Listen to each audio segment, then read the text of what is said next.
ரூபம் வழிபாடு, விக்கிரக வழிபாட்டின் மூலமாக சஞ்சலமான பக்தியுடைய சாமானிய மனிதர்கள் மனதிலேயும் நாமஸ்மரணத்தின் மூலமாக, நாம சங்கீர்த்தனத்தின் மூலமாக சரீர சுத்தி, வாக் சுத்தி, மனசுத்தியுடன் கூடிய அபியாச கிரமத்தின் மூலமாக தபஸானது வளர்க்கப்பட்டு அந்த தபஸுக்கு பலனை, அதாவது அனுகிரகத்தை இறைவன் அளித்து வருகிறார்.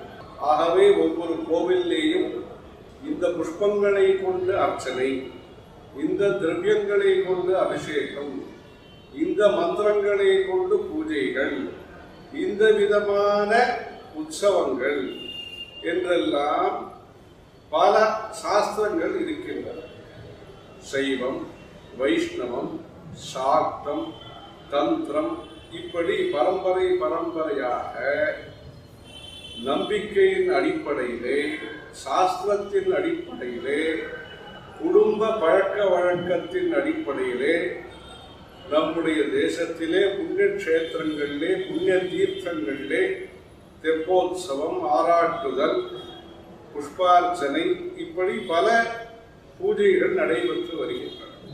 ஆகவே நாம் நம்முடைய கோவில்களை நல்ல முறையிலே பராமரிக்க வேண்டும்.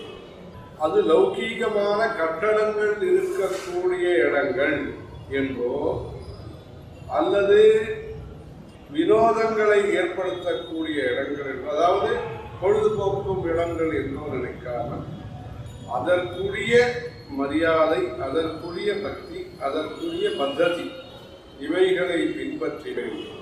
ஹர ஹர சங்கர, ஜெய ஜெய சங்கர.